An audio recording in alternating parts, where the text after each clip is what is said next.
বিসমিল্লাহির রহমানির রহিম। Python video লেকচারে সবাইকে স্বাগতম। আজকের ক্লাসে আমরা দেখব কিভাবে পাইথন দিয়ে অবজেক্ট ওরিয়েন্টেড প্রোগ্রামিং করা যায়। তো প্রথমে আমরা একটি ক্লাস লিখব, স্টুডেন্ট ক্লাস, এবং সেই স্টুডেন্ট ক্লাসের বিভিন্ন ক্যারেক্টারিস্টিক্স নিয়ে আলোচনা করব আজকের এই পর্বে। তাহলে আমরা একটা ক্লাস লিখি, স্টুডেন্ট পাস। খুব সহজেই আমরা একটি স্টুডেন্ট ক্লাস লিখলাম। পাইথনে ক্লাস ডিফাইন করতে হয় কিওয়ার্ড ক্লাস দিয়ে, আর কিওয়ার্ডের মধ্যে এটা একদমই ছোট হাতের, আর ট্রেডিশনাল নিয়ম অনুযায়ী ক্লাসের প্রথম লেটারটা বড় হাতের দেওয়াটা ভালো। আর এটা এরকম একটি ক্লাস যার কোনো অ্যাট্রিবিউট বা মেথড নেই। আর আমরা যখন কোনো অবজেক্ট ক্লাস বা মেথড লিখব, তার মধ্যে যদি কোনো অ্যাট্রিবিউট না থাকে, তাহলে শুধুমাত্র সেটাকে পাস করার জন্য পাইথনের একটি স্পেশাল কিওয়ার্ড আছে পাস, সেটা আমরা ব্যবহার করতে পারি। এখানে যদি কিছু না দিতাম তাহলে এটাকে একটা ইরোড দিত, কারণ এটার স্কোপটা কোথায় শেষ হয়েছে সেটা কিন্তু আমরা বলি নাই। সো আমরা এটাকে আর লিখতেছি না। সো একদম এমটি ডিক্লেয়ার করাটাকে আমরা পাইথনে পাস দ্বারা প্রকাশ করি। যেমন সি বা জাভাতে এটা হয়তো বা আমরা একটা কার্লি ব্রেসের মাধ্যমে রাখতে পারতাম, বাট পাইথনে আমরা শুধু পাস কিওয়ার্ডটা ব্যবহার করি। তাহলে আমাদের ক্লাস ডিফাইন করা হয়ে গেল। এই ক্লাসের কোনো অ্যাট্রিবিউট বা মেথড কিন্তু নেই। No attributes and methods or class functions. আচ্ছা, এখন আমাদের যে স্টুডেন্ট ক্লাসটা আছে, এইখানে কিন্তু আমরা এখন বাইরে থেকে অ্যাট্রিবিউট নিতে পারবো। সে নেম, এখানে আমি একটা স্টুডেন্টের নেম নিলাম, এটা কিন্তু করা যাবে। অর্থাৎ যদিও এটা একটা ক্লাস ভেরিয়েবল যার কোনো অ্যাট্রিবিউট বা মেথডস নেই, বাট ক্লাসের ডেফিনেশনের বাইরে কিন্তু আমরা অ্যাট্রিবিউট ডিফাইন করতে পারি। এটা পাইথন প্রোগ্রামিং ল্যাঙ্গুয়েজ সাপোর্ট করে। আমরা যদি এইভাবে করি, তাহলে এটাকে আমরা যদি প্রিন্ট করে দেখি, student dot name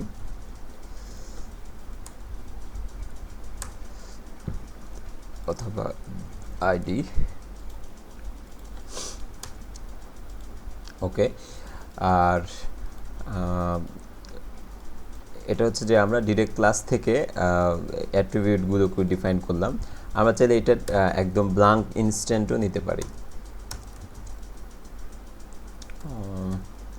student S1 এবং স্টুডেন্ট S2, এটাকে যদি আমরা যদি আমাদের যেই দুটি ইনস্ট্যান্ট নিলাম, এই ইনস্ট্যান্টগুলোকে যদি আমরা প্রিন্ট করে দেখি, S2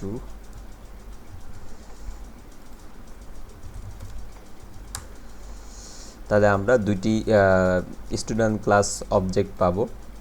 আচ্ছা, বাট এখানে আমরা কোনো অ্যাট্রিবিউট অথবা আমাদের ডিফাইন করা মেথড পাচ্ছি না।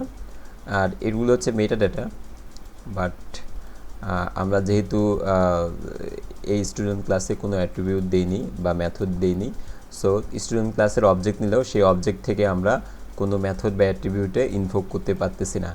বাট একটু আগে যখন দেখলাম যে ক্লাস দিয়ে আমরা ভেরিয়েবল ইনিশিয়ালাইজ করতে পারি এবং ডিফাইন করতে পারি, সো এই ক্লাসের ইনস্ট্যান্ট দিয়েও কিন্তু আমরা ক্লাস ডেফিনেশনের বাইরে পাইথনে ভেরিয়েবল ক্লাস ইনস্ট্যান্ট ভেরিয়েবলগুলো ডিক্লেয়ার করতে পারি। সে আমরা যদি এভাবে দিই, একটা অ্যাট্রিবিউট নিলাম ফার্স্ট নেম, এটার নাম হতে পারে একটা স্টুডেন্টের নাম, S2 লাস্ট নেম,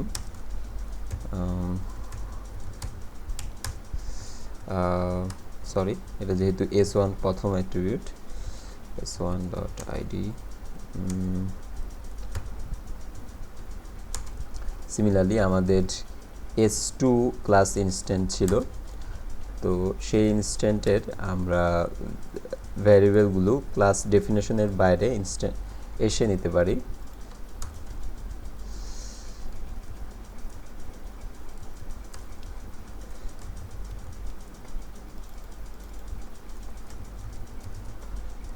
তাহলে এখানে আমি আরও দুইটা স্টুডেন্ট নিলাম, দুইটা স্টুডেন্ট ক্লাস আছে s1 এবং s2, এবং তাদের যেই অ্যাট্রিবিউটগুলো সেটা আমরা ক্লাস ডেফিনেশনের বাইরে আলাদাভাবে এসে ডিফাইন করলাম, তাহলেও কিন্তু হবে। এবং এখান থেকেও কিন্তু আমরা ইনস্ট্যান্টের অ্যাট্রিবিউটগুলোতে ইনভোক করতে পারি, সে s1 ফার্স্ট নেম, অথবা এখানে আমি যদি এভাবে দেখি s2 স্টুডেন্ট 2 লাস্ট নেম, এটা যদি রান দিই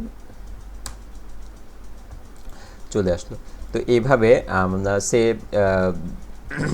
আমরা কাজ করতেছি যেখানে অনেক স্টুডেন্ট আছে, তো প্রতিটা স্টুডেন্টের জন্য আলাদাভাবে তাদের অ্যাট্রিবিউটগুলোকে বা ফাংশনগুলোকে ডিফাইন করাটা অনেক কঠিন।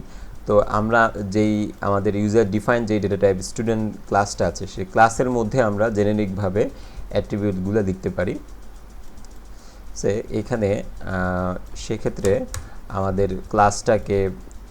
ক্লাসের যেই ইনস্ট্যান্ট ভ্যারিয়েবলগুলো আছে, নর্মালি সেই ইনস্ট্যান্ট ভ্যারিয়েবলগুলো আমরা অন্য প্রোগ্রামিং ল্যাঙ্গুয়েজে কনস্ট্রাক্টর বলতে একটা কনসেপ্ট আছে, সেই কনস্ট্রাক্টর দিয়ে আমরা এটাকে ডিফাইন করি, তারপরে আমরা এটাকে ইনিশিয়ালাইজ করি। সে আমরা যদি এটা জাভা প্রোগ্রামিং ল্যাঙ্গুয়েজ হতো তাহলে হয়তো বা আমরা এভাবে লিখতে পারতাম, নিউ স্টুডেন্ট, যেখানে নিউ দেওয়া মানে হচ্ছে যে অবজেক্টটাকে ইনিশিয়ালাইজ করা, আর এখানে স্টুডেন্ট কল দেওয়া মানে হচ্ছে কনস্ট্রাক্টর ফাংশনটা কল হওয়া। তো পাইথনে আমরা এখানে একটা কনস্ট্রাক্টর লিখতে পারি ডিফাইন, সেই কনস্ট্রাক্টরটা হচ্ছে আমাদের স্পেশাল ফাংশন ইনিট। ইউনিটের মধ্যে একটা প্যারামিটার হচ্ছে সেলফ, আর এখন ডেফটা লাগবে না, এখানে আমরা যদি পাস দেই, এই হয়ে গেল আমাদের স্টুডেন্ট ক্লাস ডিফাইন করা, এবং সেই স্টুডেন্ট ক্লাসের মধ্যে একটি কনস্ট্রাক্টর কল দেওয়া। এই কনস্ট্রাক্টরটি আমাদের ইনস্ট্যান্ট ভ্যারিয়েবলগুলোকে ইনিশিয়ালাইজ করবে, সেই একই সাথে আমাদের ডিফাইন করবে, এবং একই সাথে আমাদের অবজেক্টটাকেও ইনিশিয়ালাইজ করে দিবে। সো এখানে আমাদের আলাদাভাবে নিউ প্যারামিটার দেওয়ার, অপারেটরটা দেওয়ার কোনো প্রয়োজন নেই। তো আমাদের এখানে যেই অ্যাট্রিবিউটগুলো ছিল সেটা আমরা এখানে দিয়ে দিতে পারি, ফার্স্ট নেম, লাস্ট নেম এবং আইডি। সেক্ষেত্রে আমরা এখানে সেলফটা ব্যবহার করব, সেলফ ফার্স্ট নেম, সেটা হচ্ছে আমাদের ভ্যারিয়েবল ফার্স্ট নেমের সমান। একইভাবে সেলফ লাস্ট নেমটা হবে এটা লাস্ট নেম, এবং সেলফ আইডিটা হচ্ছে আইডি। তাহলে আর পাস করা লাগতেছে না। এই তো এখানে যেটা হচ্ছে যে এই সেলফ বলতে আমরা অন্য প্রোগ্রামিং ল্যাঙ্গুয়েজ যেমন সি প্লাস প্লাস বা জাভাতে দিস অপারেটর, এই দিস অপারেটর দিয়ে আমরা যেই ইনস্ট্যান্টের মাধ্যমে এই ক্লাসটাকে ইনভোক করব, সেই ইনস্ট্যান্টের ভ্যারিয়েবলগুলো ইনিশিয়ালাইজ হয়। আর নর্মালি ইনস্ট্যান্ট ভ্যারিয়েবল এবং আমরা যে ভ্যালু দ্বারা এই ভ্যারিয়েবলটাকে ইনিশিয়ালাইজ করতেছি, এই নামগুলো সিমিলার রাখাটাই হচ্ছে কনভেনশন। সো ফার্স্ট নেম এই ইনস্ট্যান্ট ভ্যারিয়েবলটা আমরা এই স্ট্রিং দ্বারা ইনিশিয়ালাইজ করতেছি বা ডিফাইন করতেছি, লাস্ট নেম এটা দ্বারা এবং আইডি এটা দ্বারা আমরা ইনিশিয়ালাইজ করতেছি। সো এখন আমরা যখন এই ক্লাসটা কল দিব, তো আমাদের এই ইনিট এটা আমাদের ইনস্ট্যান্ট ভ্যারিয়েবলগুলোকে কনস্ট্রাক্ট করবে এবং একই সাথে আমাদের ক্লাসটাকেও ইনিশিয়ালাইজ করে দিবে। সো আলাদাভাবে নিউ অপারেটর দেওয়ার কোনো প্রয়োজন নেই। তো এখানে আমরা এখন স্টুডেন্টের নামগুলো যদি দিয়ে দিই, ফার্স্ট নেম, লাস্ট নেম এবং আইডি, একইভাবে এখানে আমাদের ফার্স্ট নেম, লাস্ট নেম এবং আইডি। আচ্ছা, তাহলে এখন আমরা ক্লাসের ইনস্ট্যান্ট দিয়ে ভ্যারিয়েবলগুলোকে অ্যাক্সেস করতে পারবো। আর সি প্লাস প্লাসে আমরা পড়েছি যে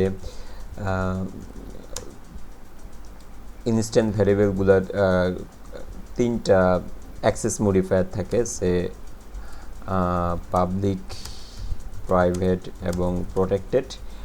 আর ডিফল্ট থাকে হচ্ছে প্রোটেক্টেড, আর পাইথনে সব কিছু ডিফল্ট পাবলিক থাকে।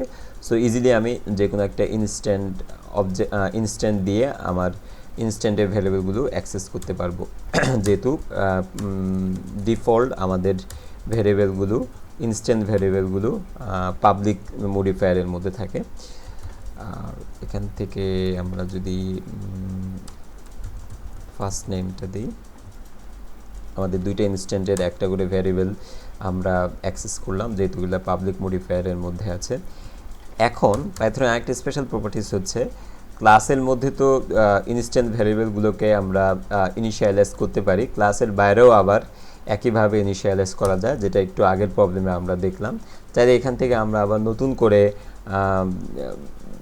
ইনস্ট্যান্ট ভ্যারিয়েবল নিতে পারি। সে এখানে আমরা যদি দেখি S1 এর জন্য ফুল নেম নামে আমরা আরেকটা অ্যাট্রিবিউট নিচ্ছি, যেটা হবে S1 এর ফার্স্ট নেম প্লাস এটা একটি স্ট্রিং হবে, তারপরে S1 অ্যাট্রিবিউটের সে লাস্ট নেম।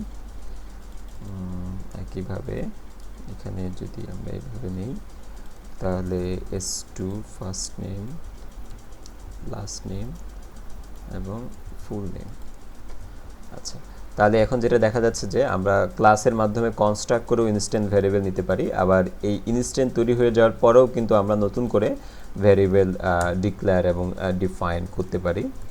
এটাকে আমরা যদি এখন প্রিন্ট দিই তাহলে আমরা ফুল নেমটা একসাথে পাচ্ছি। এটা পাইথনের একটা স্পেশাল প্রপার্টি। আচ্ছা, এখন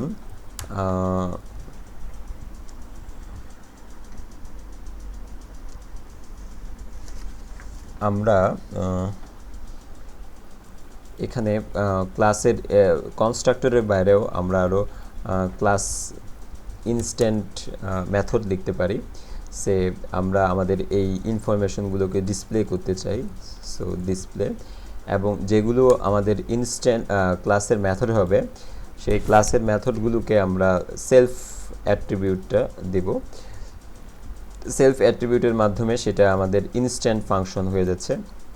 এগুলো হচ্ছে সব ইনস্ট্যান্ট ভ্যারিয়েবল এবং এটা হচ্ছে আমাদের ইনস্ট্যান্ট ফাংশন। ইনস্ট্যান্ট ফাংশন দিয়ে আমরা ইনস্ট্যান্ট ভ্যারিয়েবলগুলোকে অ্যাক্সেস করতে পারি এবং সেটার মাধ্যমে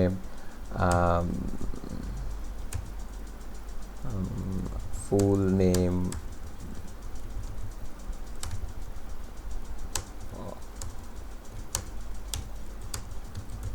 সেলফ ডট আমাদের আচ্ছা এটা মুছে ফেললাম, ফার্স্ট নেম, এটা হচ্ছে আমাদের first name of ID self dot ID. এই তাহলে এখন এই ডিসপ্লেটা আমরা এভাবে কল দিতে পারি, সে ডিসপ্লে, একইভাবে ডিসপ্লে। তাহলে এখন যেটা হচ্ছে যে আমাদের প্রতিটি স্টুডেন্ট ক্লাসের যে ইনস্ট্যান্টটা আমরা পেলাম সেই ইনস্ট্যান্ট থেকে আমরা ইনস্ট্যান্ট ভ্যারিয়েবলগুলো অ্যাক্সেস করতে পারতেছি এবং সেখান থেকে আমরা ইনস্ট্যান্টের ফাংশনগুলোও কল দিতে পারতেছি। সম্রাট আইডি তো আচ্ছা, এখন এটাকে আবার অন্যভাবেও কল দেওয়া যায়। সে আমি যদি ইনস্ট্যান্ট বাদ দিয়ে ক্লাস দিয়ে কল দিতে চাই, লাইক স্টুডেন্ট ডট, সেই স্টুডেন্ট ক্লাসের ডিসপ্লে হচ্ছে একটা ফাংশন, বাট সেক্ষেত্রে আমাদের শুরুতে সেলফটা দিয়ে দিতে হবে, অর্থাৎ এক্ষেত্রে আমাদের ইনস্ট্যান্টটা দিয়ে দিতে হবে। এইভাবেও চাইলে আমরা ক্লাসকে কল দিতে পারতাম। যদি আমরা দুটো একই জিনিস, যদি আমরা ইনস্ট্যান্ট দিয়ে কল দেই সেক্ষেত্রে আমাদের আর ইনস্ট্যান্ট ভ্যারিয়েবলটা দেওয়ার দরকার হচ্ছে না, কারণ এখানে যে সেলফটা ছিল সেটা সেই ইনস্ট্যান্ট থেকেই পাচ্ছে। বাট আমরা যদি ক্লাস নেম থেকে ক্লাস নেম দিয়ে ক্লাসের ইনস্ট্যান্ট ফাংশনকে কল দিই, সেক্ষেত্রে অবশ্যই আমাদের আর্গুমেন্ট হিসেবে ইনস্ট্যান্টটাকে পাস করতে হবে। তো আজকে এই পর্যন্তই।